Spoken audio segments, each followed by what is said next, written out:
Hello, everybody. I'm Matt. And I'm Maggie. And we are Hopefully Awesome. That's right, a positive place on the internet where we nerd out about all the geeky things we love. And today's geeky things include the box office.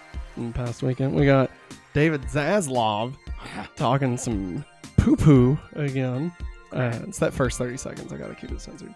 We got Shawn Levy talking about some Deadpool stuff. Ooh. And Disney unveiling a new 100 film collection. So, yeah, we got Will we lots buy of fun. No, we won't. Just wait. Shout out to our patrons and our YouTube members right here. Remember, if you'd like to join and support the channel, you can head over to patreon.com/hopefullyawesome or become a member right here on youtube.com/hopefullyawesome. And a special shout out to our Patreon producer for the month of September, Basilius of Stupidonia. Thank you very much for being our patron. Maggie, it is Monday. Yeah. How was your Monday? You're eating Dunkaroos.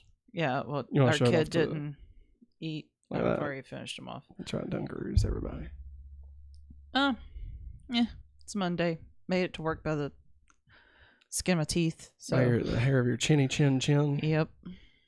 That we can still. Yeah, you Yeah. can still say that. Yeah. Okay, just I making say sure. it to my students all the time. Okay. They I come didn't in know. late, and I'm like, man, you made it in by the hairs of your chin, Yeah. chin. Like, I mean, like, there's just so many of those, like, old stories that it's like, oh, it turns out it was actually super freaking racist, you know? Well, don't by the Three Little Pigs. That's the way I always took it as. Well, yeah.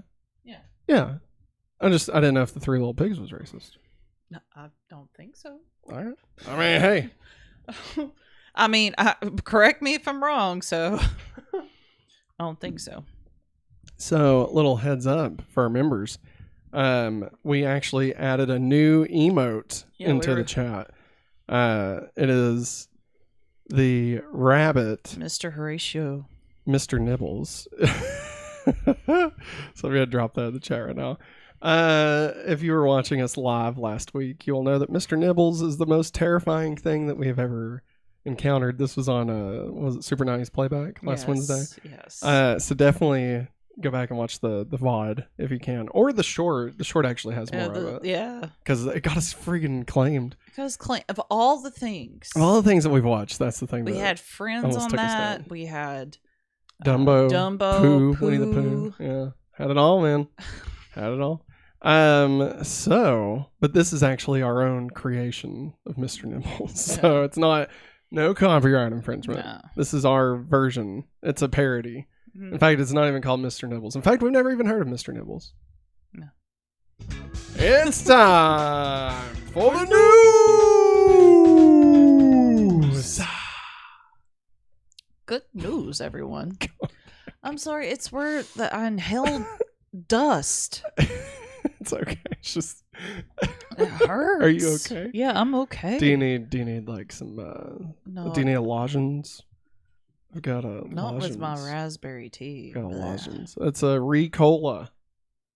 Ricola. Okay, you keep that for later. I've changed my coffee, everybody. He changed his coffee, guys. So I was using these Tortorino. I don't know what they're called, but the syrups. They were good. Sauces. Man, yeah, they're sauces. Yeah. So now I'm trying same brand, but it's a syrup, and they're sugar free, and it tastes like it. It's like 1/9 of the calories, and I can tell, but it's not bad. It's not bad. The zero sugar raspberry syrup I got out of it. I think I could drink that whole bottle on its own. I mean, It tastes good. calorie free, so it wouldn't even matter. Think about that. I don't know about that. At some point, it would It have says to 0 become, calories. At some point, it would have to. I don't know. Story number 1. Box office. Everybody, welcome to the weekend box office results for the weekend of September 10th. I don't know. Why am I even talking about it? We never talk about it like that. All right, via Box Office Mojo and discussing film. I meant to double check these this morning because I actually pulled these from yesterday. But it's I mean, they're in the right order. Now, there may have been a couple of dollars birdlass. So I mean, it's not gonna be. Oh, check his sources. Oh my God! Fine. You know what, Maggie? I'm joking. Nope. I am joking. No, I'm gonna double check it now. Oh my lord. Maggie, why don't you talk to the camera? I'm for a starting to minute? think that this pink shirt was a bad idea. Oh my God, you're very fluorescent. Yes, a very, very pink. I think it's great, but then at the same time, I'm like, dang, man, you look great. I could work for Willy Wonka. Yeah, you could. And honestly, yeah, we're right on track. Okay. Yeah. Yeah, we're totally fine. We ain't got nothing to worry about. All right, let's get back to where was I? The box I'm trying to bring up the show so I can see like the show. Hey, Eric, welcome.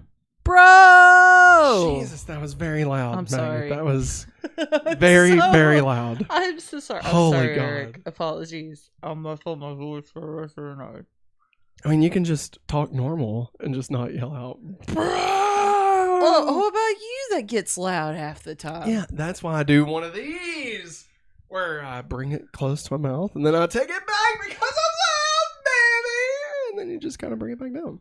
It doesn't all you help do. any. It helps. All right, anyway, here we go. Via Box Office Mojo and discussing film. Number 1 at the box office this weekend, The Nun 2. Woo! We actually went and watched The Nun 2. We will be talking about that later tonight. But it opened up with $32.6 million domestic, bringing its worldwide total up to $85.3 million.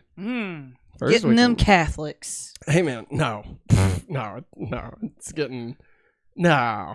This would be considered, like, sacrilegious, okay? Like, there's no way. Hey. Like, this is not pandering, like... Hey, this isn't pandering to the Catholic audience, all right? Okay. It's literally about an evil nun. Like, no, you think the Pope's watching this shit? No way, man. No way. I more or less meant Catholics that had left that religion. Oh, you mean good Catholics? I'm joking. That was a joke. I'm being funny. Anyway. That was an Austin Powers. Yes, absolutely. You got it. Let's see. It is the 9th movie in the Conjuring universe. It is the 6th highest grossing weekend for a movie in the Conjuring universe. Yeah. Top 5 being at number 5, Annabelle Creation with $35 million. Number 4, Annabelle, $37.1 million. The Conjuring 2 at number 3 with $40.4 million. Maggie, what do you think the top 2 are? It would have to be the first Conjuring. Mm-hmm. And I'm going to say it'll surprise you. Maybe, I'll see. I'm trying to like run through all the movies in my brain. I'll say, let's see, The Conjuring and one of the Annabelle movies. So question mark. Well, the only one that I haven't named is Annabelle Comes Home. Okay. So which one do you think is number 1? Which one do you think is number 2? I think The Conjuring's number 1. All right. Well, Maggie, you are incorrect all the way around. The Conjuring at number 2 with $41.8 million, and the number 1 highest opening weekend in the Conjuring universe. You ready? It's The Nun. What? The Nun, 41.8, or I'm sorry, 53.8 million. Yeah. A difference of $12 million. Color me impressed there. I know, right? Like, even The Conjuring, like, I feel like The Conjuring, if it didn't, like, it did a decent opening, but I would have thought The Conjuring 2 would have kind of built off the success of that and been higher. Yeah. But it was actually $1 million less than the original Conjuring. And then The Nun was 12 million more than The Conjuring, which is just insane. That's crazy to me. It's insane. Eric, I would say you better do it. Do it for your wife, man. We went and watched pretty much matinee time, didn't we? We went at 11 a.m. on Saturday. So it's great. Just do it. Honestly, somebody that we went and watched it with, they were telling me this morning that when they went again, that it was packed. There was not an open seat. Oh my God. Yep. And also, they fell asleep. Well, I mean, if you're gonna watch it twice, like you might as well. Yeah. Well, rest the second also, time. and also they did partake in a few drinks. Maggie, what are you doing right now? Let's move on. Let's see here. So the Nun. I'm sorry. It's okay. The Nun opened to 53.8 million and went on to gross 117.4 million domestically and 365 million worldwide. So we're currently at 85.3 million worldwide in one weekend for this. The bottom three, here's an interesting fact here. The bottom three opening movies in The Conjuring are all the three most recent ones.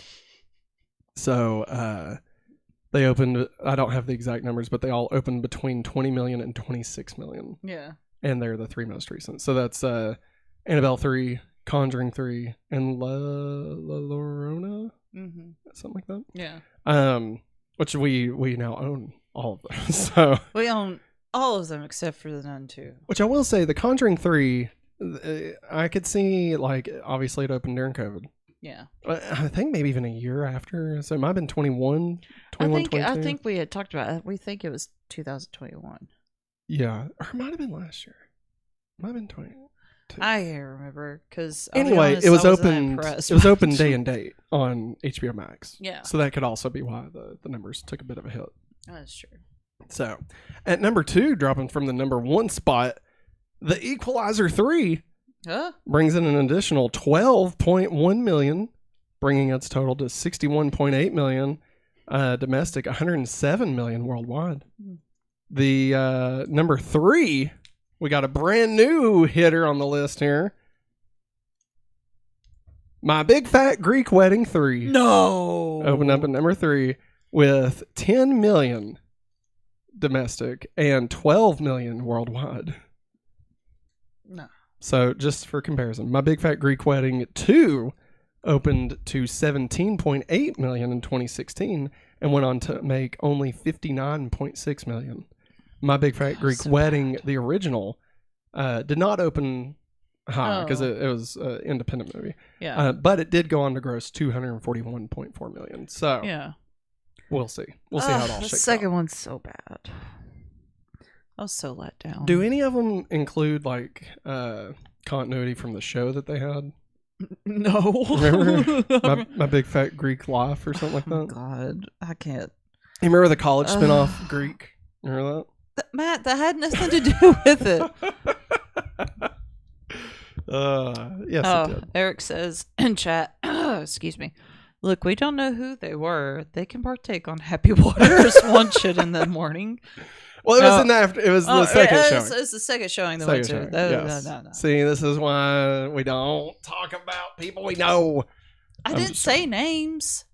I'm pretty sure I heard. No, I'm joking. No, I'm joking. It was a joke. And it's I'll fun. leave. It's fun. And Jeriana says, I love My Big Fat Greek Wedding, the OG. Joey Fatone. Oh, never forget. Is Blue Beetle out of the top 5? The Blue Beetle.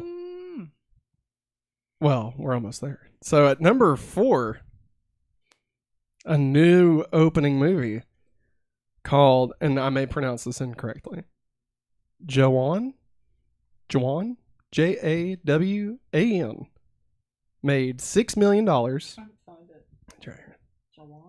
Jawan made 6.1 million, and it only opened in 813 theaters. Jawan, which is translated to soldier, is a 2023 Indian Hindi language action thriller film, and it made that much in only 813 theaters. Bless you, Maggie. I am so sorry, guys. Here, let's throw some rabbits in the chat for you. No, don't put Mr. Nibbles in chat. There you go. There's Mr. Nibbles. Not Mr. Hopefully Nibbles. Hopefully Nibbles. Mr. Hopefully Horatio Nibbles. At number 5, to answer Eric's question. Number 5, dropping from the number 2 slot, Barbie, hanging in the top 5. That wasn't his question. I know. He said, is Blue Beetle in the top 5? No, obviously, because this is number 5 and it's not Blue Beetle. That answers the question. Anyway, made 5.9 million, bringing its domestic total to 620.4 million / 101. I'm sorry, 1.402 billion. So there you go. Almost $1.5 billion. Yep. And it gets digitally released tomorrow. Whoop whoop. Which Get may your sound barbecues on. may sound familiar because we said that last week, but then Yeah. they delayed it at the And then last second. They went psych. God, I was so pissed. I was like, "What? What do you mean it's not out? I want to hear I'm Just Ken, like the way it was meant to be heard." You know. I just want to see all the Kens dancing like they're in Greece. Yeah, it's so good. At number 6, dropping from the number 3 slot, Blue Beetle sticking it in at 3.7 million. Freaking its total. I meant to say sticking around. Bringing its domestic total to 63.7 million and its worldwide gross to 114 million. At number 7, dropping from number 4, Gran Turismo adds an additional 3.3 million, bringing its domestic to 35.6 and worldwide to 93.3 million. Ooh. At number 8, dropping from number 5, Oppenheimer adds an additional $3 million, bringing its total domestic to 315 million and worldwide gross to 890.9 million. So it's only 10 million away from crossing $900 million. Oh, wow. Actually, a little bit less than 10. And there's still a chance it could hit $1 billion. Still a slight chance. Now, it's got to make another 100 million worldwide. Yeah. It could happen. It probably won't, but there's a slight chance. If it does, it would be the 54th film in history to cross $1 billion. Barbie being the 53rd, I guess. It is all... Nope, sorry. I was moving on to the next one. Number 9, dropping from the number 6 slot. Oh. Teenage Mutant Ninja Turtles, Mutant Mayhem. No. Well, but keep in mind, it's now available on digital. Yeah, that's true. So it added an additional 2.6 million, bringing its totals to 111 million domestic and 161 million worldwide. It is also this week, we're just adding this in here, a game was announced that will come out next year and take place a few months after the movie. Ooh. Yep. Which that was the CEO's plan, so. Yeah. Yeah. So I guess the show and like the game, I guess, will take place in similar times, I guess. Yeah. So Uncle Bobby B, baby. Uncle Bobby B. Baby. Uncle Baby. Uncle Baby. As our little girl said once when she was really small. Peppa Baby. Peppa Baby. At number 10, dropping from number 7, Bottoms added an additional $2 million, bringing its total to 7.6 million. It also added an additional 550 theaters, bringing its total theaters to only 1,265 theaters. Open it wide. Like, we're already re-releasing crap because the strike and like they refuse to pay people everything. Open the gate. Open it wide. Open the gate. You know, we're opening the gates back to Jurassic Park. Think about it. Like, they're re-releasing what was the one I said? The Nightmare Before Elm Street. No, the Nightmare Before Christmas. That's it. Sorry, I should smack you for getting that wrong. Barbie here is getting a re-released on IMAX, because it didn't make that much money, I guess. Would I want to watch Ryan Gosling on IMAX? Yes.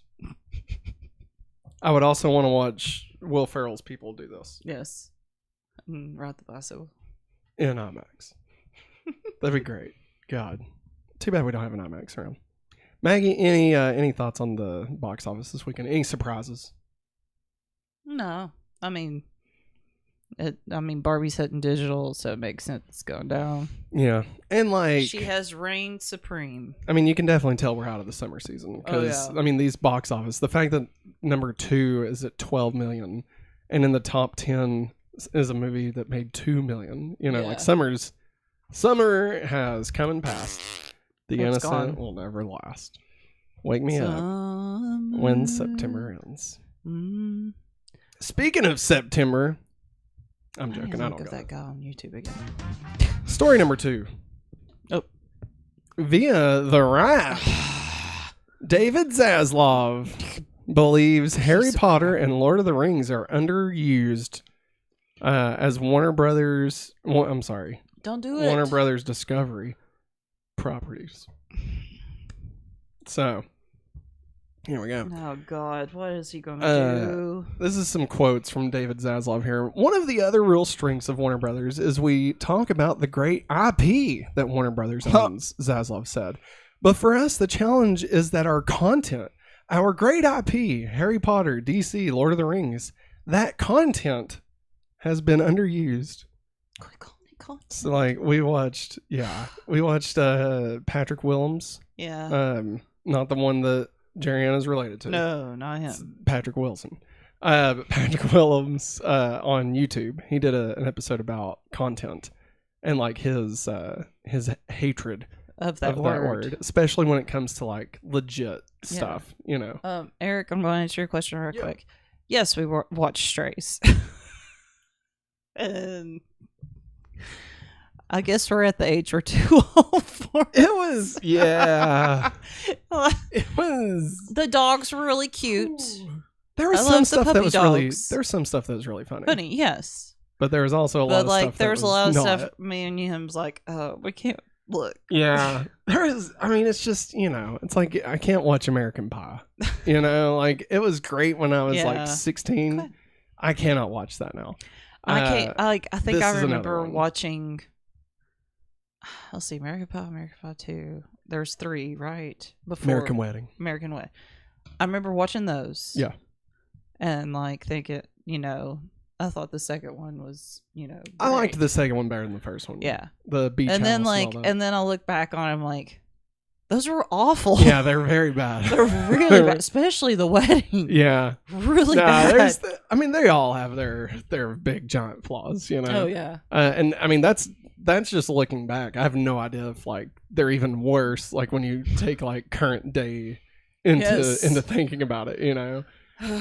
So I mean, but yeah, Strays it had its funny stuff, but it was also there's a lot of stuff that we're like, oh, we're too old to enjoy stuff like this anymore. Let's see here.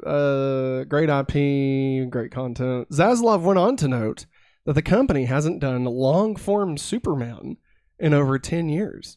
Zack Snyder's Man of Steel premiered back in 2013. And though Warner Brothers Discovery has a stake in the CW, the network behind the current running Superman and Lois, it is not the majority shareholder of the network. That's why it doesn't count. We haven't done anything with Harry Potter for more than a decade. I wonder why, bro. You gotta let crap breathe. He says, we haven't done anything with Lord of the Rings, Zaslav said. However, it should be noted, I like that this was added in here, Fantastic Beasts, The Secret of Dumbledore premiered in 2022. And the video game Hogwarts Legacy debuted earlier this year and were set in the universe of Harry Potter. So, I mean, like, I get what he's saying, but he's also an idiot. You know? Because, like, you don't know about your IPs as I guess not. There have been no Warner Brothers Discoveries or movies explicitly set in the timeline of J.K. Rowling's original novels. In April, the company announced a series adaptation of the books. So, the one that's going to Max. Which I think is a good idea. Yeah. I think, you know, give each book a season. I think, you know. I mean, you got to think, like, this movie's getting a little old. Oh, I know. You know? I mean, it was what, like 2000? Yeah. Getting a little old.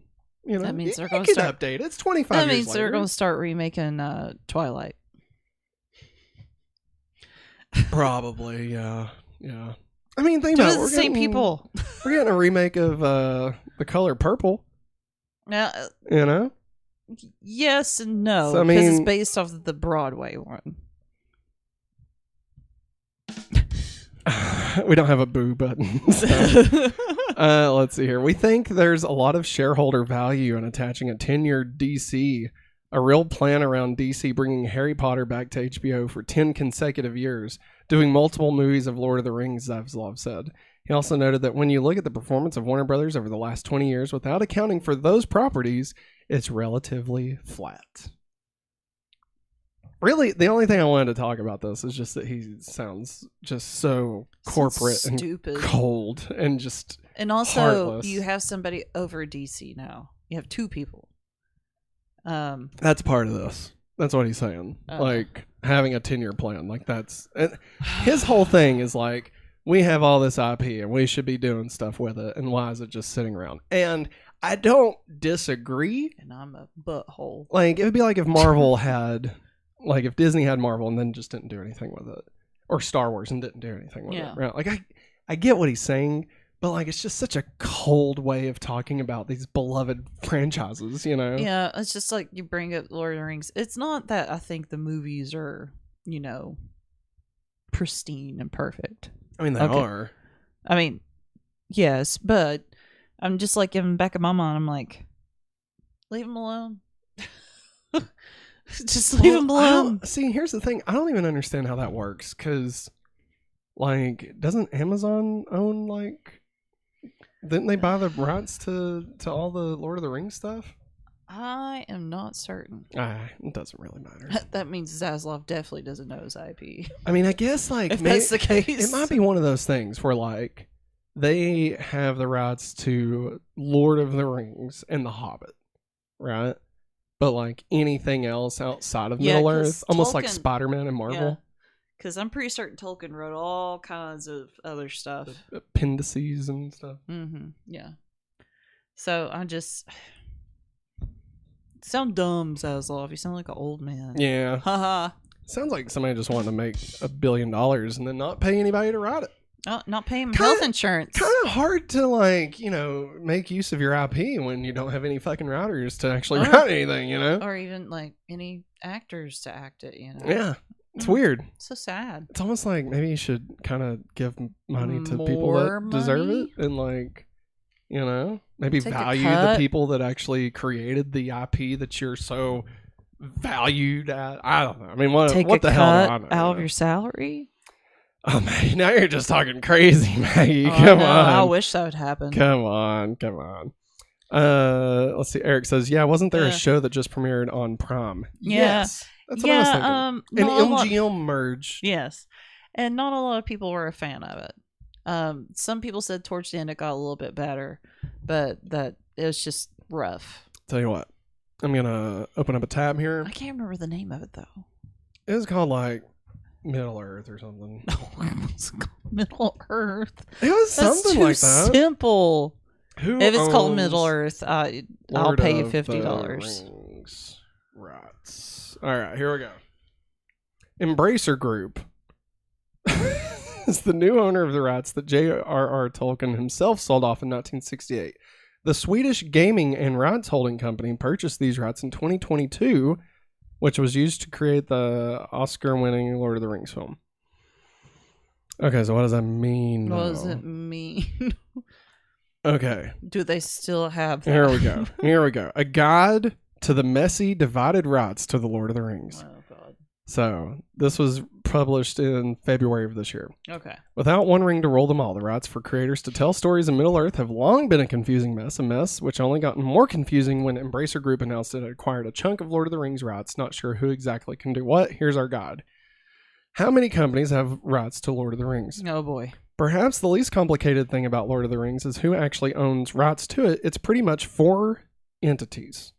The Tolkien estate, alongside HarperCollins, Embracer Group, the owner of Middle-earth Enterprises, Warner Brothers, through New Line Cinemas, and Amazon Studios, the film and TV subsidiary of Amazon. What's confusing is just that each entity can actually do with what they own. Arguably, the people that actually own Lord of the Rings as a story is the Tolkien estate. Everyone else can adapt parts of it, and only in certain ways. So, this is a big one. Tolkien's estate, alongside publisher HarperCollins, have the publishing rights to Lord of the Rings and The Hobbit as Tolkien's original novels. They control any reprints or re-releases of the original books, as well as the other connected novels, including the Silmarillion and the unfinished tales of...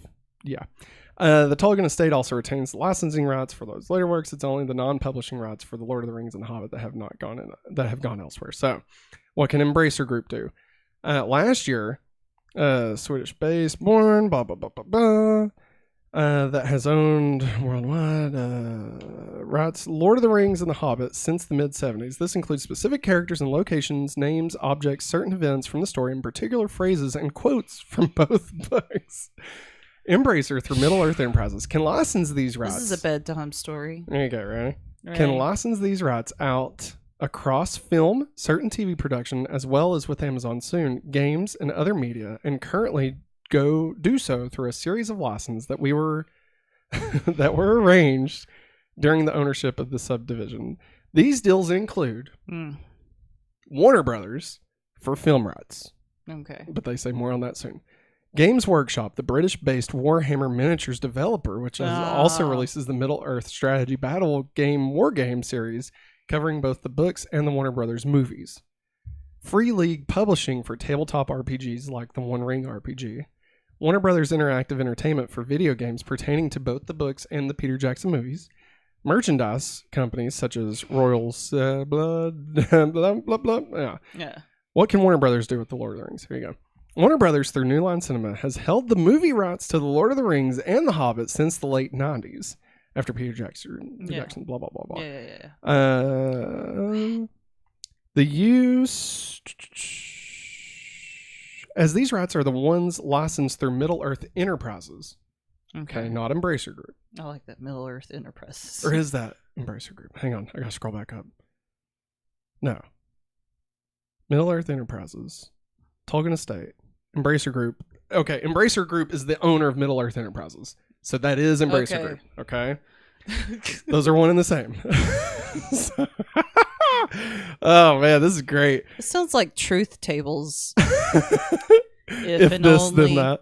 If only if and only if. All right, so as these rights are the ones licensed through Middle-earth Enterprises, Embracer Group, these adaptive rights cover what we already mentioned, the use of names, events, locations, and so on. Warner, in turn, also owns the rights to those movies and their specific imagery for projects that can be set in the same world and continuity of the films. Okay. That's important. As we previously mentioned, legally going to argue that the film rights had reverted to Middle-earth Enterprises again after no further Lord of the Rings or Hobbit movies were in production. The announcement of the animated prequel movie War of the Rohan, following the life of the King of Rohan, changed that, and it seems the Embracer's acquisition of Middle-earth Enterprises has led to that argument being put to bed, as the two companies are now working together on more films. Okay. Beyond movies, since 2009, after Electronic Arts' license for the Lord of the Rings games concluded, Warner's, and they now do the games. Okay. What can Amazon do? Amazon, get in the zone. Owns arguably the smallest slice of the Middle-earth pie. Not all the TV rights to Lord of the Rings and The Hobbit went to this group in the 70s. The rights Middle-earth Enterprises granted, and that are now in the hands of Embracer Group, cover series that are told serially in upwards of 4 parts. In 2017, Amazon negotiated directly with the Tolkien estate for the rights to the Lord of the Rings and The Hobbit adaptations for series that run longer than that, securing them for $250 million. 5 years later, that deal gave us The Lord of the Rings, The Rings of Power, which is the show. There you go. There it is, The Rings of Power. A prequel series set during the second age of Tolkien's Middle-earth chronology, thousands of years before the events of The Hobbit and The Lord of the Rings, charting the return of the Dark Lord Sauron and the creation of the titular rings. Yep. These rights also specifically relate to The Lord of the Rings and The Hobbit, giving Rings of Power access to names and events referenced in those works, so characters like Elrond, blah, blah, blah, more can appear, which means Rings of Power cannot... Wait. Those rights also specifically relate to Lord of the Rings, giving Rings of Power access to names and events referenced in those works, so characters like blah, blah, blah, blah, which means Rings of Power cannot directly adapt events that Tolkien specifically laid out in books like the Silmarillion, the Unfinished Tales of blah, blah, and Middle-earth. Instead, it's forced to create its own versions of those events, inferring points and details Tolkien referred to in Lord of the Rings and its appendices, as well as The Hobbit. There. So everybody... It's the nightmare over. Everybody caught up now. We all get it now. So I guess what that means, if I'm just going to boil it all down here, Warner Brothers can make movies, Amazon can make shows. But the shows have to be like extended serials. Like they can't just be like, they couldn't do like a miniseries. They'd have to do like a full season of something. Yeah. So There you go. There we go. That's the dumbest fucking That was thing the ever. Best bedtime story. Oh my god. Hey Eric, we was brought to you by Timu. I like that. So there we go. Timu. That's the cheap. Yo, website. yeah. Yeah. I mean, look into that. Stupid cheap. Maggie, any other thoughts about Zaslow? God no, he's stupid. Should we break down the Harry Potter ads now? Hey, you're welcome, Eric. You're Eric. You're welcome. I almost said you're Eric. You're Eric. You're Eric. You're welcome, Eric. I was happy. You know, honestly, I was confused myself, so I was glad to sort it out. I'm glad to know it too. I guess. All right. Ready to move on? Moving on. This next one's way better. I hope. This is exciting. I feel depressed. Check it out. You know who that handsome fuck is? That's Matt. I can't remember his name. What's his name? I don't know. You don't know? It's not Matt. It's not the director? It's Shawn Levy. Oh, that's Shawn Levy. I'm sorry. I'm so sorry. I thought his name was Matt for some weird reason. Matt, what'd you think of the Matt director? Reeves. Matt Reeves? Yeah, Batman. Well, that's fine. No, I mean, I Shawn get Levy. it. Shawn Levy also did Stranger Things. Yeah. But, some of Stranger but Things. no, Not all of them. it's Deadpool. And Free Guy and the Yeah. Atom Project. Yep. Yeah, and he might be rumored for something else, Maggie. But you'll Fantastic have to, Four? No, but it's just a rumor. Okay, so via Entertainment Weekly, Deadline, Variety, and Discussing Film.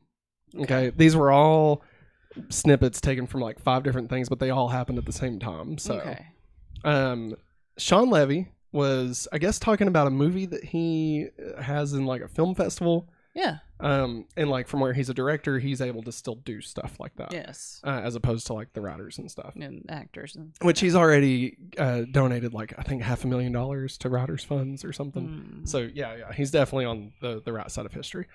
So he had a few quotes about Deadpool 3. Okay. So hit us with it. Here we go. The first one.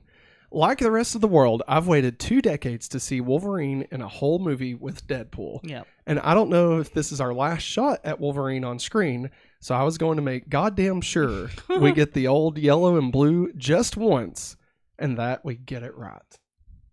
And they did. Good job. So far. I mean, so far. Granted, we can't really tell. I wonder how much that bill is now. The bill. Were those doing the production? Oh, and when the strikes hit, they were still paying it. Oh yeah, it's a huge waste of money, man. All right, so on the rumored actors returning, so this would include Jennifer Garner, Ben Affleck, the original X-Men, Channing Tatum, Gambit, yes, which isn't really a return, no, but well, you know, it's a dream come true. He said, "I'd rather not weigh in on that, but I'll say this." Levy teases. The rumors of actors, singers, sports stars, who are all apparently in Deadpool 3, are fabulous. If all I read was the internet, I would have the greatest cast ever assembled in the history of cinema. So I'll simply say that some of those rumors are true, and some of them aren't. Well, Jennifer Garner better be true. I think it will be, because especially with the Atom Project, and like she's in that with them, with both of them, I could definitely see that. I don't know if Ben Affleck will return as Daredevil. I wish. Honestly, I would love to see every every Fox Marvel character. You know, just bring them in. Even outside Fox Marvel, like anything that was pre MCU. You know. Yeah. I mean, outside of Sony, obviously, but like Wesley Snipes' Blade, Eric Bana's Hulk. I think Wesley Snipes too mad. So. Yeah, he wants to be the new Blade. So. I mean, does he look bad? I haven't seen a picture of him. Probably not. They could probably do like a Logan Blade. Do Logan Blade. Yeah. What's Blade's name? Is it Blade? It might just be Blade. His mama just named him Blade? John Blade. John Blade. Johnny Blade. Ben Blade. Oh. All right. Shawn Levy says Deadpool 3 is raw, audacious, very much R-rated. We went to great lengths not to shoot on sound stages with digital environments. The internet has proven that. because that's why the Spider-Man stuff. well, no, that's why like the suits got leaked and stuff was because they weren't filming on a soundstage. Yeah, which is kind of cool. Like, remember that one set that we saw that it's like them fighting on like the 20th Century Fox logo? Thing, yeah. So that'd be cool. Sorry about the crunching. The chemistry between Deadpool and Wolverine in Deadpool 3 is, quote, relentlessly awesome, as we all hoped it would be. Of course, because in real life, they don't like each other. I'm joking. They do. No, they love each other. They love each other. And lastly, on the rumor of him being the director of Avengers Secret Wars, Ooh. I've read that rumor, and that's all I'm going to say. Of course. Also, it should be noted, Sam Raimi has also been rumored for Secret Wars. Did you hear that? Sam Raimi has also been rumored for the director of Secret Wars. Oh man, I could see Shawn Levy doing it though. I could see Shawn Levy. I think he could. I think he could deliver. That would be insane. Oh my god, that'd be insane. Eric says I've heard Daniel Radcliffe in Deadpool as Wolverine. Wait. Maybe like how sometimes like in Thor, like an alternate version. Yeah. Or like you mean like in a play? Yeah. No, I mean that'd be hilarious. I didn't mean to get that loud. I'm so sorry. No, you're fine. And hashtag rumors. Yeah. I haven't heard that. That would be weird.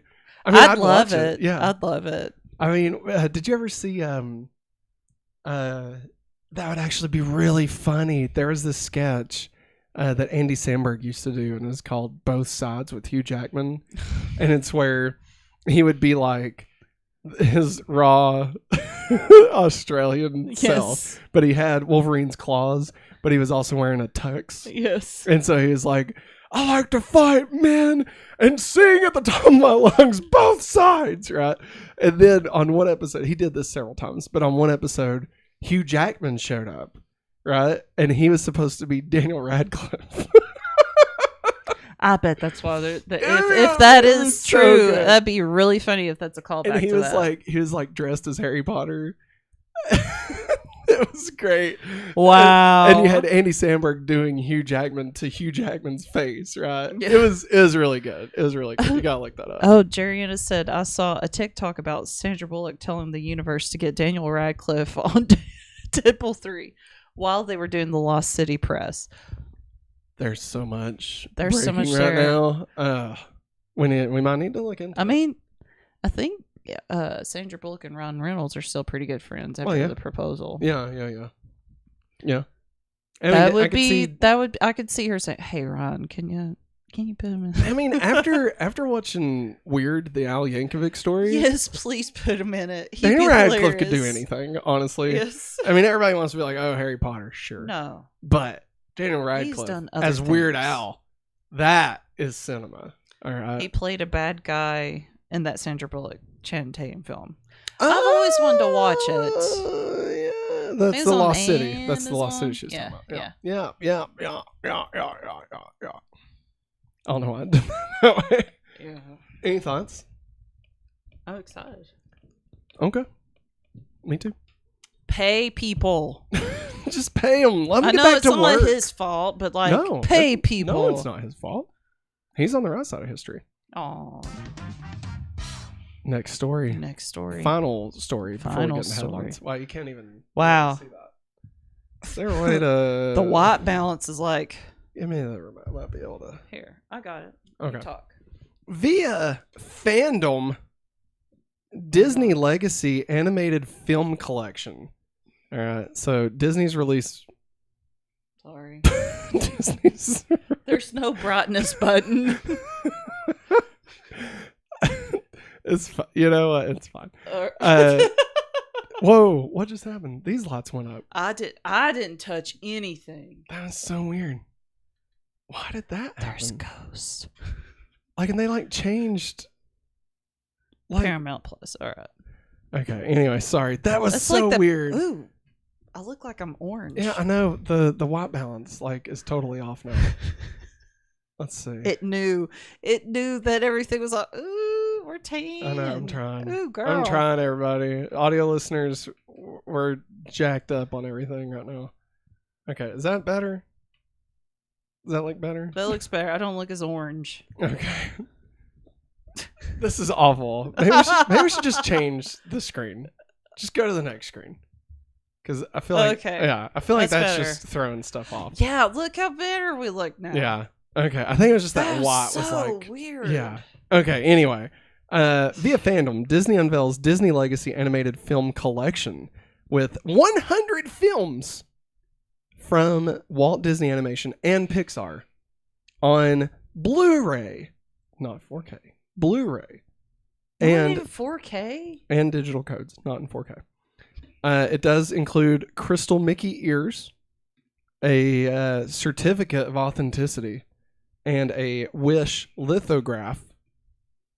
It releases on November 14th. Maggie, how much? Everybody in the chat, let us know. All right. Before Put your bids in. Price is right. Let us style. know how much do you think this set costs. So, 100 animated films. I'm gonna flip it back to the picture real quick. Okay. I'm scared. There you go. So it's right here. These are the three that pop out. That's the crystal. That's the certificate. Okay. That's the Wish lithograph. Now it says 100 like curated. It doesn't say like every animated film. Now I don't know. I don't know what that means. Oh, God. Like I feel like that's got to cover most of them. Somebody stupid for doing that. Like I could see Steamboat Willie being on there. That makes sense. But like as its own movie? I don't know. You know what I mean? It's freaking. I'm just saying. It's freaking Iger. He's just as stupid as that. So, Maggie, right. What is your guess? We got Eric in the chat saying 1,500. We got Jerriana saying $1. Oh, that's a good guess. She went back. That's a good guess. That's Price is Right rules. So yes. I could, she now says $799. $250. You think that's my bid, Bob. You think $250? $250 for 100 films. $250. All right. Jerry is probably right.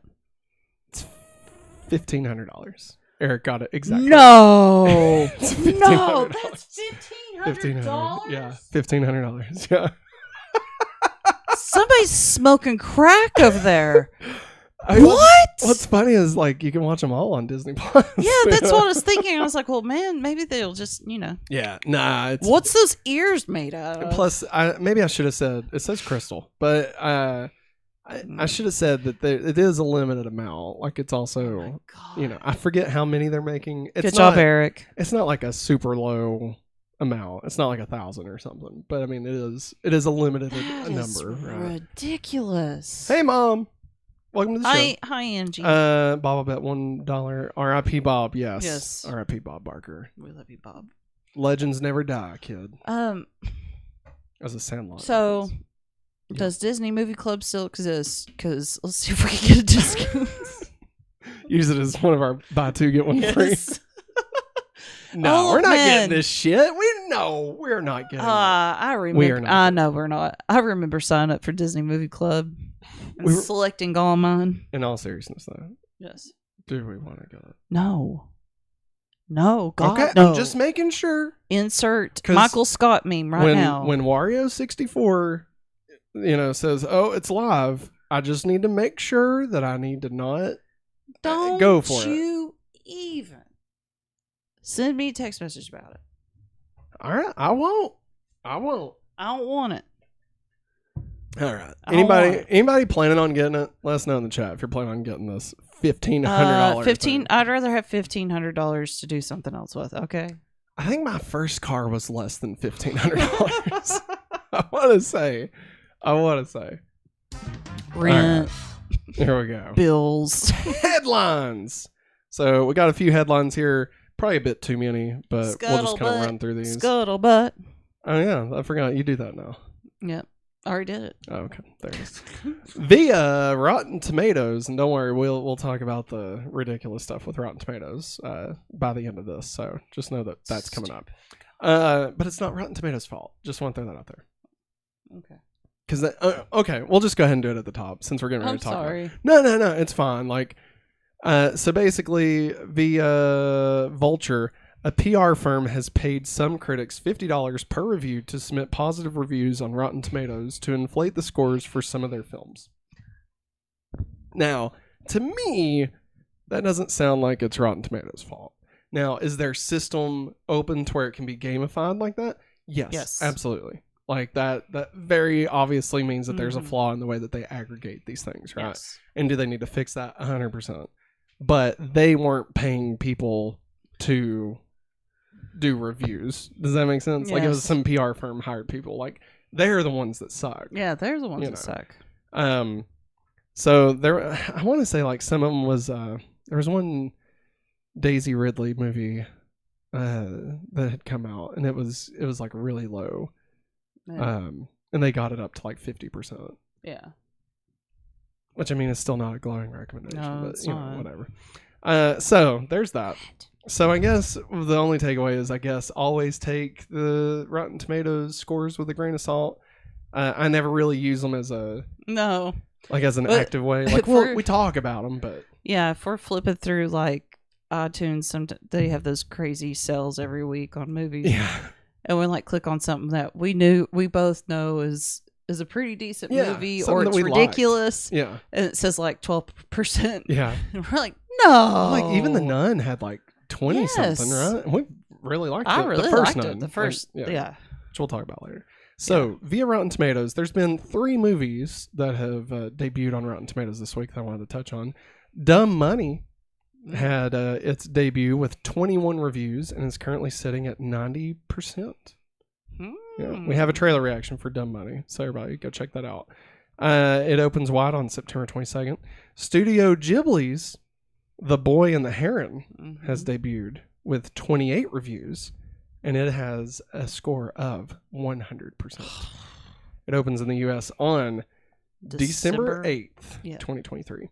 And to that note, Studio Ghibli VP says The Boy and the Heron will no longer be Hayao Miyazaki's final movie. Nope. The director has already come back to the office with new ideas for another movie. He just won't quit. He won't quit. Let the man cook. Just won't die. Let him cook. Won't retire. Let's see here. David Fincher's The Killer has debuted. Oh, yeah. 36 reviewers, 81%. Which, I mean, that's still positive. Still positive. I am kind of, like, he usually goes a bit higher than that. So it is a little surprising, but I don't know. Eric says, so I got to make 30 reviews at $50 to buy the Disney bundle. That's the best. That is the best thing, Eric. Jariana says she's not allowed to get it and that she is not getting that bundle. Oh my God. I am canceling that pre-order, Eric. Whoops. I definitely didn't think that one through. All right, next to headline. Via discussing film, Tim Burton says he went back to basics for filming Beetlejuice 2. Woo. Working with good people and actors and puppets. It was kind of like going back to why I liked making movies. That makes me happy. Yeah, it's always cool when they go back to puppets. Yeah. And don't get me wrong, I'm still not the biggest Tim Burton fan. No, he's not. I think he's great at what he does. Mm-hmm. He's very talented. I just don't like his style. Yeah, it's very unique, I think. Although at the same time, I said that about, what's his name, and now I really like him. Wes Anderson. Yeah. Yes, we've bought so many Wes Anderson films. I really liked Asteroid City, like way more than I thought I would. I mean, I grew up on Beetlejuice, and I mean, just about all the Tim Burton films. And I have no idea. You look like you've ate a warhead. I'm Edward Scissorhands. Oh my God. Anyways, that's Edward Scissorhands. That is spot on. That is spot on. You need a wig and you know what? Pale makeup. Just for that. And he doesn't have a beard. I'm dropping some bunnies in the chat. No, don't drop. No, Mr. Nibbles. There you go. I don't know. There you go. Him. That's what everybody gets. I don't know him. Oh. Via EW, Vernon Sanders. Who the flip is that? Vernon is the head of television at Amazon and MG Home. I was supposed to say, should I know him? I know somebody else named Vernon, but like that's not the bro I know.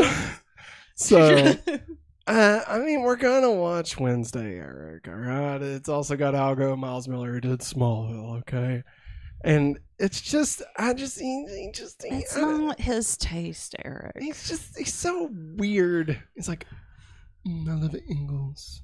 You know, Stop it. That's what it is. Like Ingalls. You know. I mean, here's the thing. All right. Here's the thing. Planet of the Apes. All right. I'm sorry.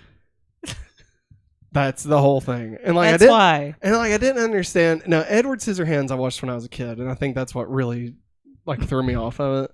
The worst one to watch as a child, I think. Because I didn't understand how like the fake hands were supposed to work. Like, you know, like I just didn't understand that. And then then of course Batman Returns. I fucking hated Batman Returns so much. Like when the penguin like bites his nose. Yeah. And I'm like, what is this? Butts Christopher Walken's nose. Yes. And like Catwoman gets her powers by a bunch of cats licking her, which Catwoman doesn't even have powers. No, she doesn't. But like I didn't know that as a kid, obviously. Huh. But like she gets brought back to life by a bunch of cats licking her. I mean, look, guess what? What other movie used that? Catwoman with Halle Berry. Because of Batman Returns. Somebody watched that and thought that was the truth. How ironic it is that the Pussycats would make something else wet. Thanks. And then yes, Charlie and Eric. Chocolate Factory. Yes. Big Fish. I do like Big Fish. I did get him to watch that one. I do like Big Fish. That's why we was dating. And I will like. I love that one. I'm sure I'll like Wednesday. Like I'm sure I'll like that. And did he do the original Addams Family? No, somebody else did, I think. Okay. And I liked Beetlejuice. Yeah. Somewhat. Like it was fun. Yeah. It was funny. I love it because of no, I mean, you get to see everybody like it's late 80s and you get to see everybody at the start of their careers basically. Like Gina Davis and Alec Baldwin. Yeah. I did like Winona Ryder. Nightmare Before Christmas. Yes. Classic. But I didn't really watch that growing up, but when we got together, and I was like, oh, that's actually good. Such good music. So anyway, Paul Rubens is in that too.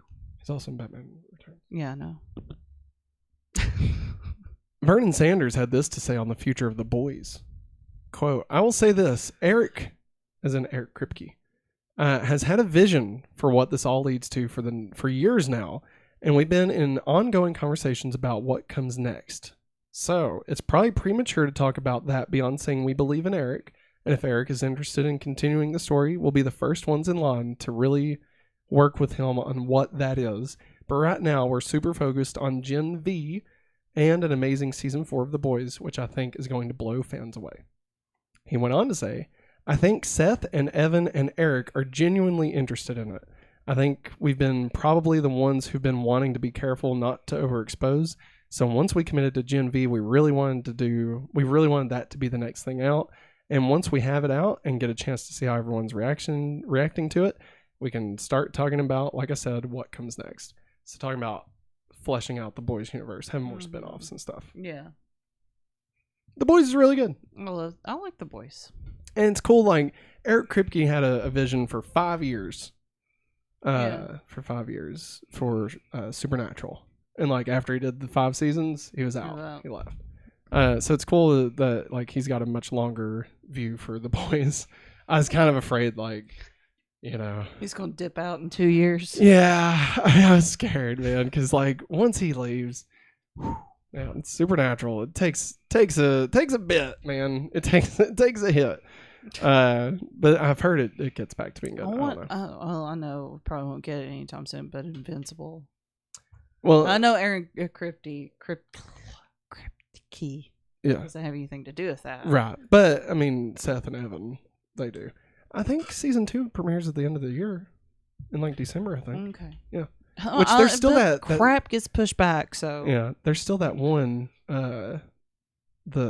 haven't watched yet. Oh, about Adam Eve. Yeah. And apparently, there's a rumor. Again, this isn't The Boys. This is Invincible. There's a rumor that Spider-Man might show up in this season because they did a crossover issue, and that issue was seen in the teaser. So like, it would be like a multiverse thing. Yeah. Which would be really freaking cool. It would be. That would be really rad. All right. Anything else you want to say about the voice? Via New York Times, the Chrysler building has been removed from Spider-Man 2 because Insomniac couldn't make a copyright deal with the building's new owners. That copyright crap is so weird. It's like whenever I went to Italy and I was in the Vatican City, and like you get to see like the finger touch, God?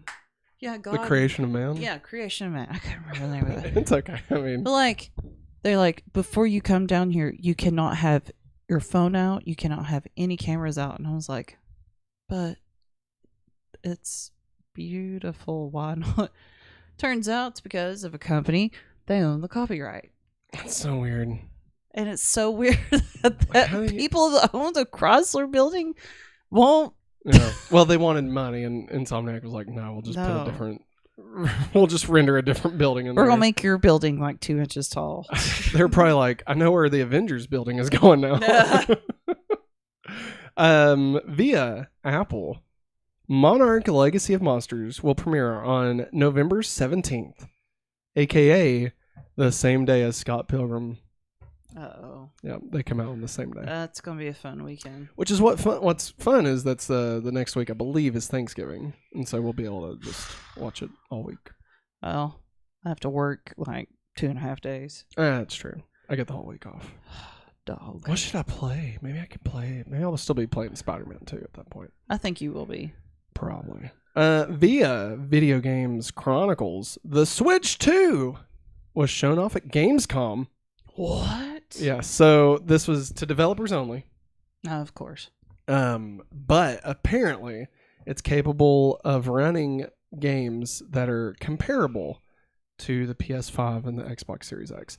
Now, that is with a huge asterisk because it's using DLSS, I believe is the right letter acronym, and that's where the NVIDIA chip upscales it to look like that. Yeah. So like it doesn't have necessarily the processing power within the Switch itself to do that, but that sounds scary. The chip is able to in real time like AI render it to 4K. Now, I don't know how all that works. I have no idea. Miyamoto better make sure that thing doesn't catch on fire. But to give you an idea, they showed off 2 games allegedly. All this is allegedly. One was Breath of the Wild. Yeah. And it was like a new version of it. Yeah. Now they said this is just a tech demo. That HD remaster. Basically a 4K remaster, but that it's basically it was able to run at like 120 frames a second or something, fully 4K. Yeah. Because Breath of the Wild, one of the big things was that it always dipped to like 16 frames a second or something, which who gives a crap. But and it was in 720, and so now it'd be in 4K. So that's all that stuff. But the other thing they did was they showed the Matrix demo from Epic Games. Yeah. That was able to run on it. And if you've seen this, it's insane. Like the textures and the level. Like we played it. For comparison, I used to play Fortnite on my Switch, on the first Switch. Oh my god, yeah. Nothing would load in time. He would say, "Hey, look, there's some over here," and I'm like, "I can't see it." It literally looked like one of the first episodes of VeggieTales. Yeah. It looked like Minecraft. Like the trees would load in as shapes. Oh, no. Minecraft looks way more detailed. I know, but I'm just saying it has like the blocky shapes. Yeah. So that's pretty amazing that it can run the Matrix video. I know, right? And like, if that's the case, then that's obviously a lot of games that would be able to actually play on it that they've been missing out on. Now, granted, all this is with a grain of salt, but it is also rumored that it would be part portable, part TV. Like it would still work exactly like the Switch. You carry around a TV. That's it exactly.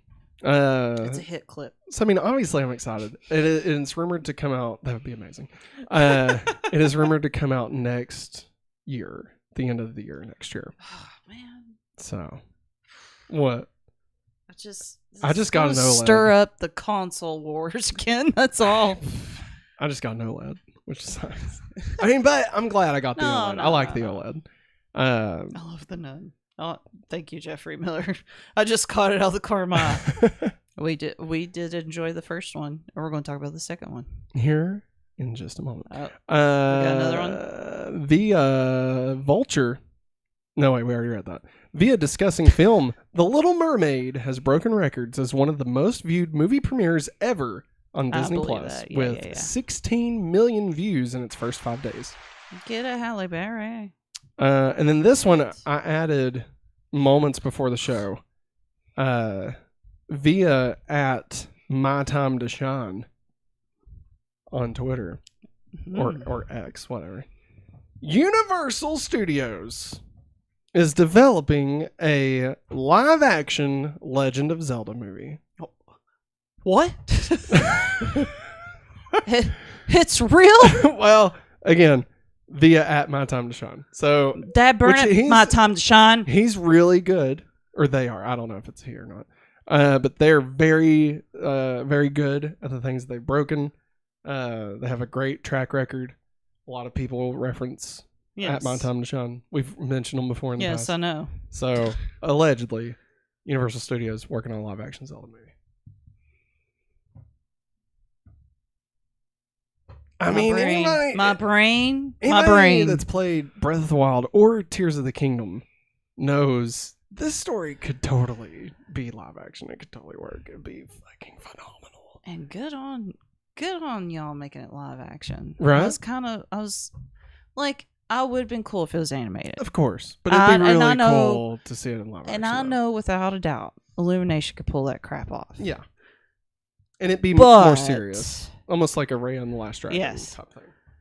But I think it's an excellent idea to make a live action. Who plays Link in the live action Zelda movie? Timmy Che. I was going to say the same thing.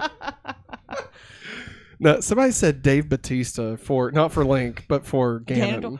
Ooh. It's not bad. That's not a bad idea. I like that. Yeah. And just don't do the hair. No, don't do the samurai hair like they did Tears of the Kingdom. Yeah. I would do, let's see, for Link, it'd have to be somebody that's young enough, or at least looks young enough. Tom Holland. I see. I'm joking. No. I mean, you're not wrong. Like, I mean, that's not bad, you know. I don't really know the young end of actors that well, you know. Yeah. And I'm trying to think, and I lost my headphones. Oh, I was like, what have you lost now? I don't know. What about that guy from Whiplash? No. Well, no, he wouldn't be good. I don't know. That's hard. Let me pull up young actors. I've never played the game, but I've heard the soundtrack. I like it. Yeah, Jeffrey. It's really good. What, talking about Zelda? Zelda, yeah. Oh man. Jeffrey, let me tell you, okay. I'm not trying to be a dog here. All right. He is. Breath of the Wild was my favorite game of all time. And then I played Tears of the Kingdom, and it is now my favorite game of all time, which is insane. Because when I played Breath of the Wild, I was like, there's no way this gets better. Like, Breath of the Wild is perfect. All right. I don't even play RPGs. Okay. I don't even like RPGs. Breath of the Wild is amazing. But then Tears of the Kingdom comes in and kicks it in the fucking teeth. And I'm like, how did that happen? How did they do it? I'm pretty certain I have over 200 hours. They upped the game mechanics. They made the game mechanics even greater than they were. They expanded the world to 3 times bigger, which is insane. And the story is I love the story of Tears of the Kingdom. I have not really cried in a video game before. Not really. Not that I can think of. Mm-mm. This one I did. Oh, yeah. It's so freaking good. It's beautiful. It's Eric amazing. has a recommendation for Link. Okay, what we got? Dwayne The Rock. Oh, wait, what about some of these Stranger Things kids? Oh, yeah. Any of them? Nicholas Hoult. I know he's not. I know he's not. Nicholas, no. I mean, I'm just. Some of these people are still young, so I don't know. Rupert Grint. These are just people that have been young actors. Current. Okay, how about Cole Sprouse? What about Archie? No, not him. He's old now. Like they were talking about the last season of Riverdale, how they didn't like the fact that they were still playing teenagers. Dana Radcliffe's only 34. I could see, okay, Asa Butterfield. Do you know who that is? He was in the Ender's Game. Oh, so. John Boyega is only 31 years old. What? Yeah, apparently. So it says. How would we feel about Will Porter? Can I see a picture of Will Porter? Who's Tanner Buchanan? Who is that? Best known for his role in Designated Survivor. ABC political series. How old is Zelda supposed to be? So, here's the thing. They're kind of young-ish. Wait. It's got... I think it's supposed to be Haley Berry. Yeah, or Bailey they or put whatever. Halle Berry. Yeah. This is 57 years old. I was like, wait, huh? So I think they're supposed to be like, what, teens-ish? Maybe like mid-20s? Yeah, like I've 20s? always thought from like early 20s. Well, like, if you go by Ocarina of Time, Oh, which is kind of where like it kind of starts. No, I mean I'm just saying if you start with Ocarina of Time, that kind of sets the standard for the time of Zelda, right? Mm-hmm. And so in that, Link begins as a child, which you could assume is about 10, 11 years old, Mm-hmm. maybe 12 at the most. And then at a certain point, you skip 7 years ahead, and you're now adult Link, which would put him at about 18, 19. And so Zelda is similar in age. So, Yeah. I mean, could be a year older, year younger, but they're supposed to be about the same age. Okay. So, right at about 20. Yes. So, I mean, but now, obviously, they could go a different route with it. But the whole thing about Link is that he's supposed to be, like, he's supposed to be young. Like, Yeah. you know, he's, in most of them, he's a kid the whole time. Yeah. Only in more recent ones have they made him a bit older. Like Wind Waker, he's a kid the entire time. Oh yeah. You know. Link's Awakening. He's Link's Awakening. He's probably what, young teen probably. Yeah. Just remembering what the beginning of it shows. Well, and it's a sequel to a link to the past. Yeah. Which he was like a teenager, I want to say. Mm-hmm. So. Yeah. So I don't know. Maybe one of those Teenage Mutant Ninja Turtle kids. You know, maybe one of them. Yeah. There's not really anybody like popping up right now in my head. I mean, okay, this might be Sadie Sink as Zelda. Ooh, that's I not like bad. That. That's like not that. bad at all. I think she'd look really good. Could we get what's her name? Ubora? Is that her name? The one in the sand. One of the sages. Yeah. How'd you feel about Zendaya? Zendaya would be good. I don't know if she'd want to be Dune. associated with sand anymore. Sadie Sink as Zelda would actually be really, really solid. Yeah. That's a really, really good call. Good job, Eric. Yeah. I really like that a lot. Billy could be Ganon. Billy, her brother. Dear Billy. The Red Power Ranger. Yes. From the really bad Power Ranger movie. Yeah. Yeah. I don't know. I think we got a good start. Yeah. I may have to take just a little bit of a mini walking break. Oh my god, I didn't even realize how late it is. Yeah, my legs hurt. So, well, Maggie, why don't you go ahead and do that? And we've got two things left here. I'll start with the Nun real quick, and then you'll come back. Okay, cool. So, we'll go ahead and kick into the Nun. We also have One Piece that we were just going to talk a little bit about, but I figured I'd wait on Maggie to come back for that. So let me get to the Nun. Okay. So, The Nun 2 came out over the weekend, and we watched The Nun. Zachary Arthur from the Chucky series. Ooh, another good one, Eric. Man, you're doing good. These are really good. Good calls. So, we checked out The Nun over the weekend, The Nun 2 specifically. We had actually never watched either of the Nun films, and so we got The Nun on Friday and watched it. And I've always liked the Conjuring movies. I really love the first one the most. The second one's pretty good. I like that it kind of reminded me of The Exorcist a little bit. And then the third one was... we don't talk about that. I never really checked out, I guess, honestly, any of the spinoffs. I was afraid that they were just going to be like cash grabs. I didn't really imagine that they would be of a good quality like the Conjuring movies are. Because what I love about them is that not only are they, scary, but they actually have character, they have heart, they're like well made. They're not just, a spooky movie that, you don't give a crap. Like I love the Warrens, right?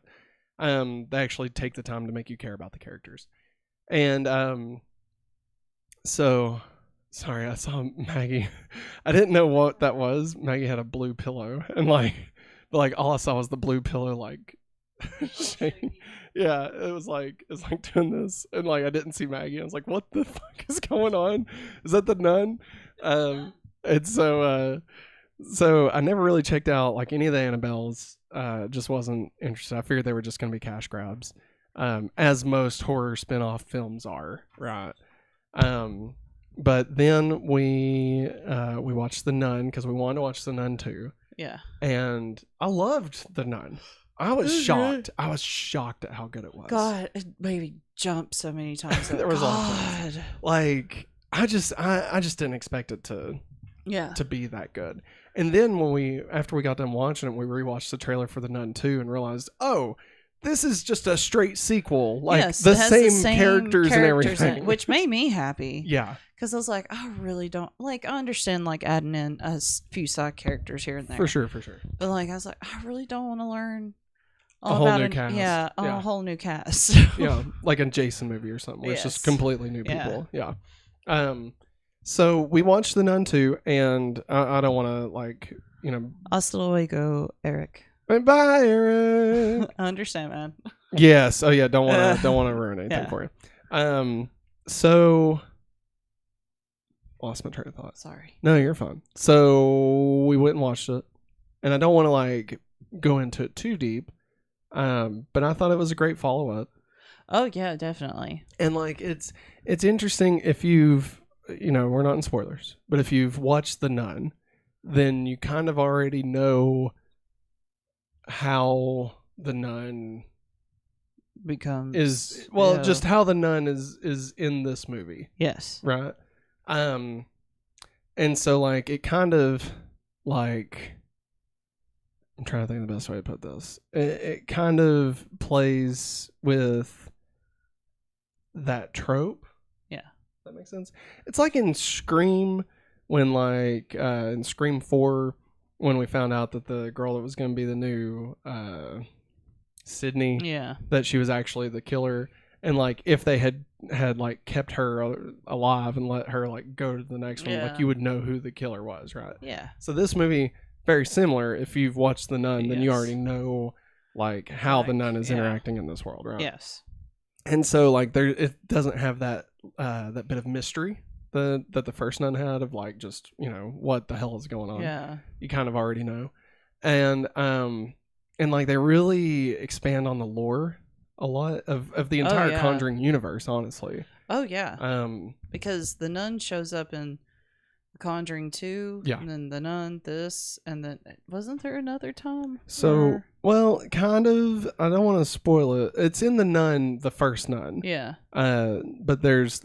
Oh yeah. They tie it back to a scene in the first Conjuring also.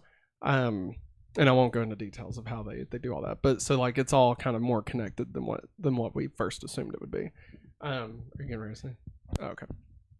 And so, honestly, it was. I think my only tiny complaint is that the post-credit scene is pointless. Yeah. It's not bad. It just gets you hyped up and then you're let down. Yeah. I'm pretty sure they just straight up took a scene from another movie in the universe. Yeah, that's a lot of speculation there. Put it there. Yeah. I'm pretty sure if we went back and watched this one movie. Yes. But it would just be the exact same. What that one article said. Yeah. Yeah. I'm pretty sure that's all it is. Yeah. So like that would be the only thing. But honestly, I really like the main character. Yeah. Irene. I almost wonder if she's the nun. You know what I mean? No. I don't mean like the ghost or the demon or whatever the hell the nun. Like that when we think the nun, we think the monster nun, right? But I mean, like she is a nun. Yeah. Maybe it's the movies are about her. Yeah. You know. That's a reach. I don't know. But no, I really enjoyed it. Kicking off spooky season. Oh, yeah. I think this was a great way. It was such a nice time to get back into the Conjuring universe again. Oh, yeah. And like I felt very satisfied, especially following the last Conjuring movie, which was kind of a letdown. Yeah. Getting back into the universe with this one, I feel like this really, I mean, The Nun obviously came out before, but The Nun 2, I feel like really brings us back into an upswing of better quality films since the past few have not been the greatest. Maggie. What? Oh. How are you feeling about it? I really enjoyed it. I usually don't go for movies like this. Matt knows this. A lot of people know this about me. I don't seek this stuff out. Yeah. He had to convince me to watch The Conjuring. Yes. Because I was like, it's actually a really good movie. It's not just scary. It is scary, but it's not just scary. And like me working through like The Haunting of Hill House. Yeah. Which also we were not very good mentally standing during that time because of many factors. Like we were on a don't do Slim Fast. Yeah, we were on Slim Fast, and that's horrible for you. Yeah, it was terrible. Yeah, but like I've sort of grown to love them. Like I'm embracing it more. Yeah. I'm actually contemplating about buying a pair of ghost face earrings. And probably Freddy earrings too. I think especially the more you're exposed to it, I think you kind of start getting used to it, Yeah. And I think us also looking at like the behind the scenes, knowing who the actors are, it kind of makes it feel less real, which kind of helps. Yeah. Jeriana's related to Patrick Wilson by marriage. Yeah. There you go. That makes my life better. That means it's so much better because it's it's not real because that he's an actual person. He's an actual person. He was staying in the town of BSG. Oh, by the way, they released an image from Aquaman 2. Oh no! It looks like he doesn't. It looks like they cut his hair. What? Thank God. Thank the Lord. I could be wrong, but that's what it looks like in the picture. So he doesn't deserve that. That hair looked terrible. I can't wait to watch. Didn't he direct Insidious: The Red Door? Yes, which I can't wait to watch that. Okay, then we gotta get caught up. Oh no! Have you watched any of them? None. Okay, then I mean, Insidious: Red Door. I'm pretty sure it's like the 5th one in the franchise. It's either the 4th or the 5th one. Which Insidious, I mean, I really like the first one, and then the second one's really cool. It takes it in like a different direction. Like it's still scary, but they almost like Back to the Future to it. Yeah. Which I really appreciated. And then the third one is a prequel, with like younger versions of characters. Yeah. And then I don't know about the rest of it, but yeah, like we can. I really enjoyed them. Okay. I was just going to watch The Red Door. Maggie, you can't just skip to this one. Imagine if you just watched The Nun 2. Get out of town. You're crazy. You're crazy. Crazy lady. I mean, that's how you find out if you like it or not. No. Moving on. I just said that to make him mad. Anything else you want to say about The Nun 2? No. I loved it. I definitely recommend it. I mean, okay. As far as like religious imagery and stuff, do you feel is there anything that you would like, okay, I mean, like offensive wise, do you feel like there's anything anybody needs to be like prepared for?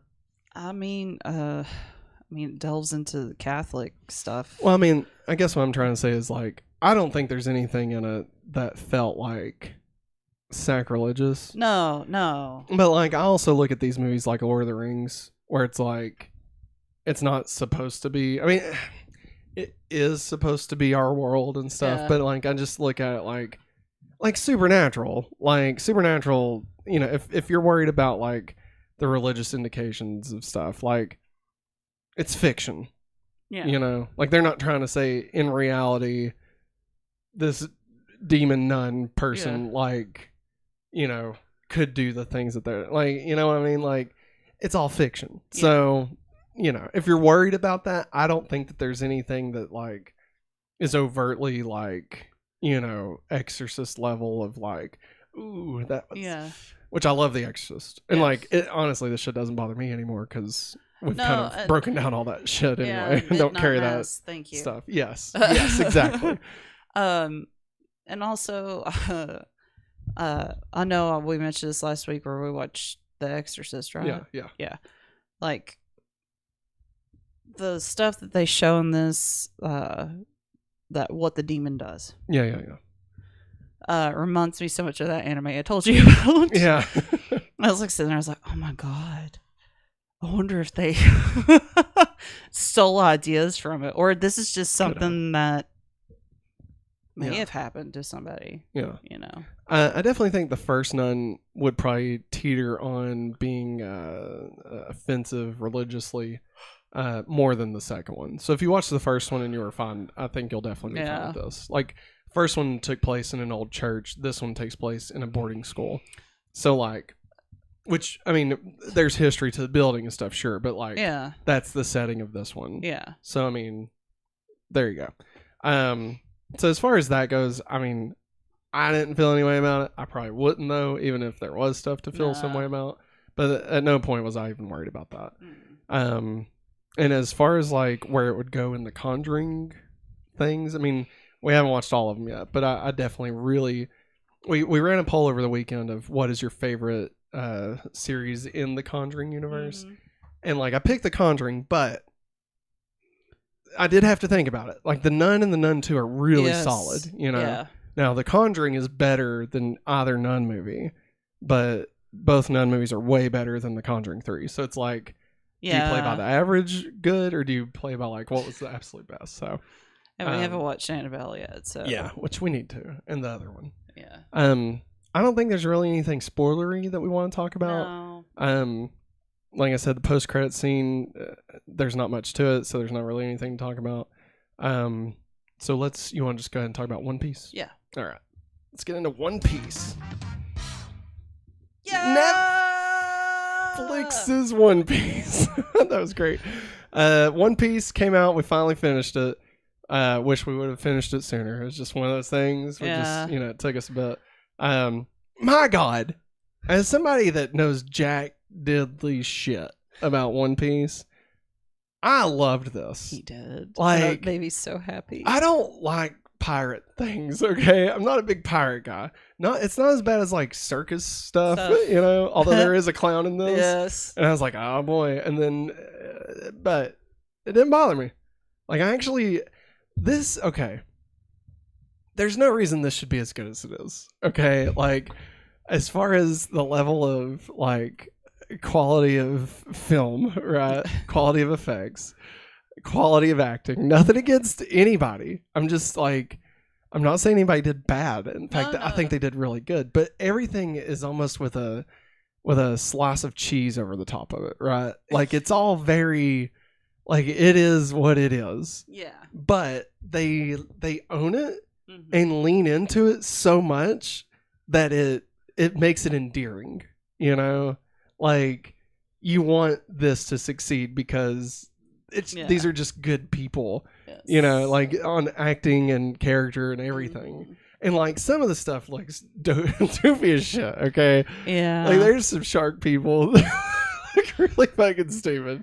There's this one character who's supposed to be a mouse, and I swear to God, he just had a stuffed animal ears on his head. I swear to God. But I don't know, like, I think maybe the manga might delve into that a little bit more. Yeah. But I feel like those are just hats. Okay, but maybe he doesn't actually have them. Because I was going to say, this is like fake as shit.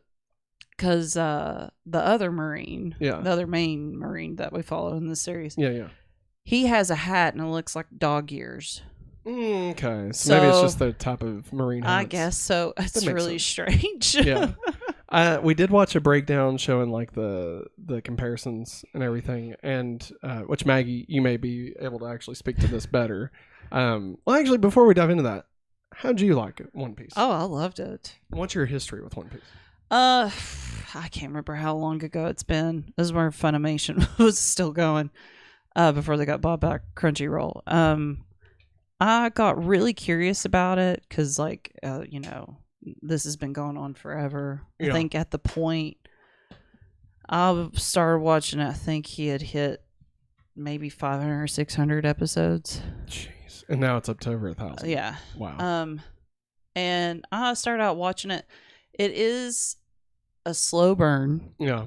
But that's typical for animes that made back then. Almost like Dragon Ball Z. Yes. Yeah. And like this 8-episode series takes I think it said 60 something episodes of the first season. It condenses it down so well. And they say pretty much the same lines. They did, and I understand they had to change some of the continuity to make the story flow better for television. Yeah. But they had the creator of One Piece. Yes, he was set over everything. Yeah. So I mean, it's and like apparently, if he didn't like something, he'd say you need to do it again. Yeah. And he also had a hand in casting all the people. He really liked the guy that played Luffy. Yeah. Because he captured Luffy's energy. Honestly, everybody in this. I mean, the main cast. Yeah. Every one of them, I love every single one of them. And then, of course, Kobe. I think they nailed him. Even though, like in the anime, he seems like such like a little kid. Yeah. Because like to me, wherever you start watching it, you're like, oh, they're just like 16 or something. Right. Then you watch this, and I'm like, maybe they're 18. And also, I love how because the creator of One Piece, all the main characters that come on throughout the series, they're all from different nationalities. Yeah. And so this is still embraced in this, and I love that. Yep, totally.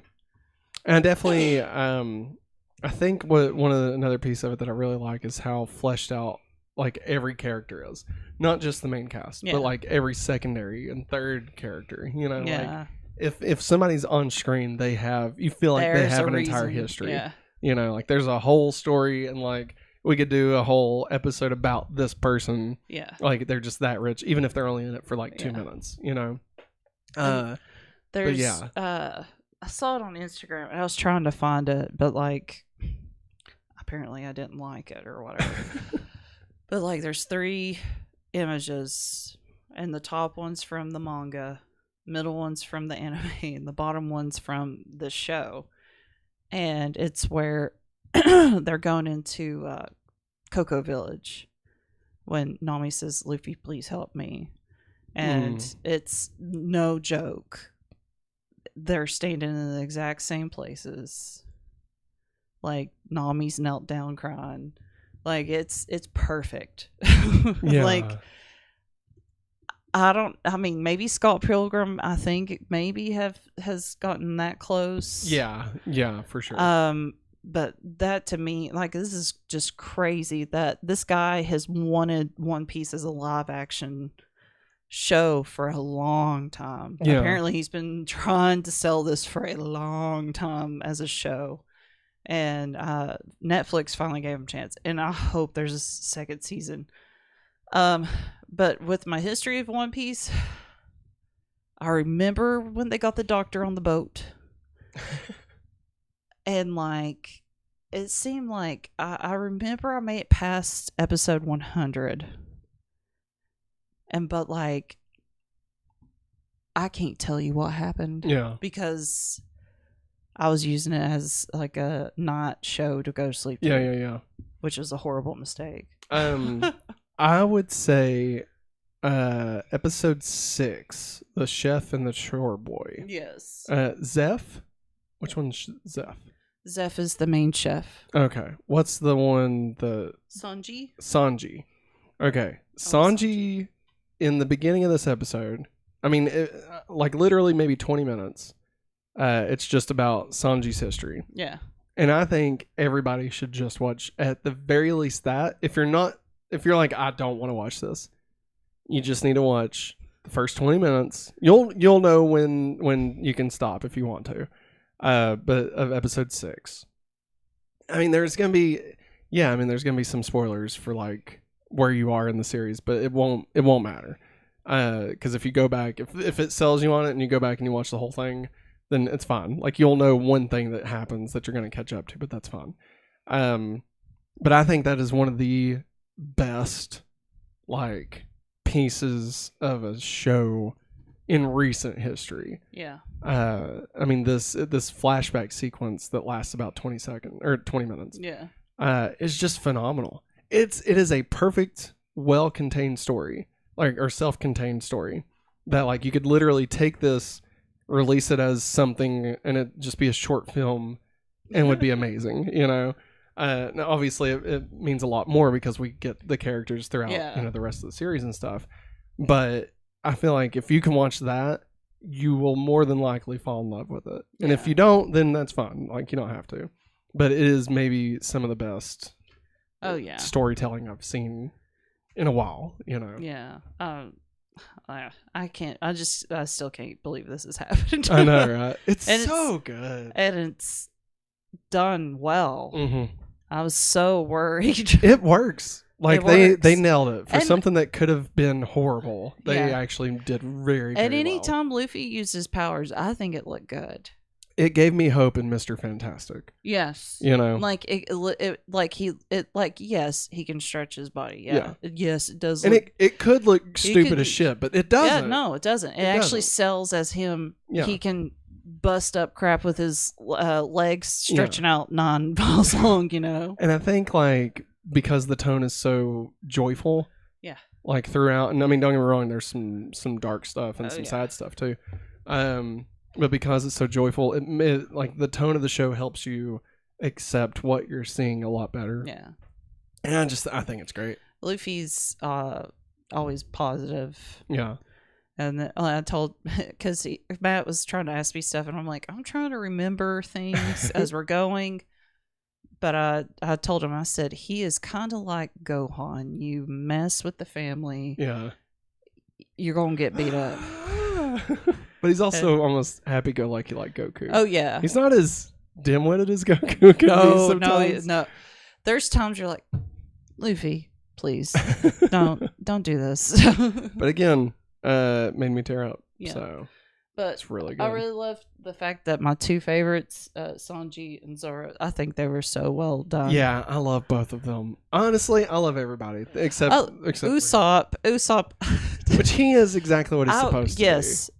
I think I like this version of Usopp better than the one in the anime. The one in the anime drives me insane.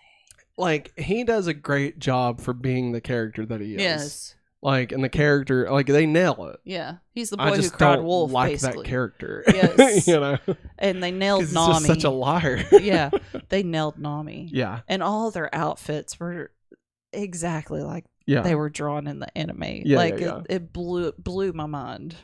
It was really good. Yeah. I really enjoyed it. Can't wait for season 2. Apparently they've already wrote it, but they can't do anything until the strikes are over. But it's been well received, so I mean... Oh, yeah. Which makes me happy, considering what Netflix does with other anime. So. Yes. Cowboy Bebop. Yeah. Which we never even watched it. We watched like the first 5 minutes and then we dipped out. Sorry. Anything else you want to say? Nope. All right. Now it's time to rank for the fall of 2023. Oh, boy. Maggie, we got 2 things to add. So current ranking, nothing. Oh, these are not fair to go up against each other. That's not right, man. So, Maggie, we've got it. Number 1, nothing. Number 2, nothing.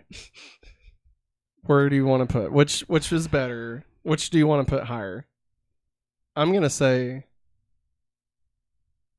I would say One Piece, number 1. The Nun 2, number 2. Like the Nun 2, that's what I was hoping for. The Nun 2 is great, but I mean, One Piece, like it it got me, man. Like, it got okay. me. I'm not saying like, it's gonna end. I was like, in my heart forever. of hearts, I want to put One Piece as number one. Like, I'm not gonna say it. You know, it's like better than like that. It's gonna stay number one, but like I'd say House of Usher more than likely will hit number one. Oh God, I can't wait. I know. Can't wait. So number one, One Piece. How ironic. And at number two, the Nun 2. Wow. That's great. We should almost just That's so leave weird. It there, just that is forever. so weird.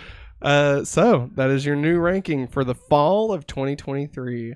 At number one, we have One Piece, and at number two, The Nun 2. But that is going to wrap it up for us, everybody. Thank you for joining us this week for the Hopefully Awesome Show. Remember, we'll be back again tomorrow night live at 9 o'clock Eastern with Ahsoka episode 5. Oh, yeah. This is apparently a big episode. So they're putting it in theaters. Yeah. Oh, boy. So definitely come hang out. You can watch along with us. We'll have it timed out for you so you can match. Yeah. Then we'll be back again Wednesday night at 9 Eastern time with Going Back to the 90s. Super 90s playback. That's what I meant. Thank you. Maybe we just need to rename it. We'll rewatch the bunny rabbit tape again. No, we won't.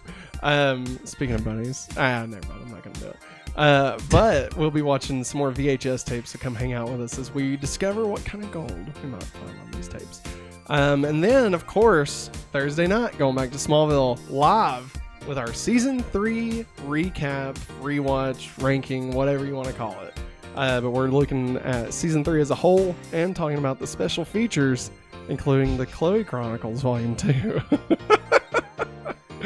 And then later on in the week, we're going to have some trailer reactions. We got some, I think Aquaman 2 is supposed to drop a trailer. The Monsterverse trailer that they've got for the new Apple TV show. So yeah, lots of fun stuff this weekend.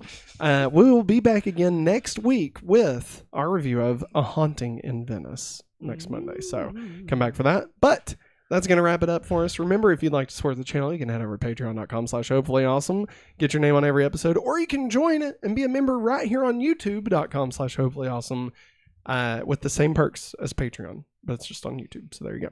Yep. But that is going to wrap it up for us, everybody. Thanks for watching, and as always, have a hopefully awesome day. Bye.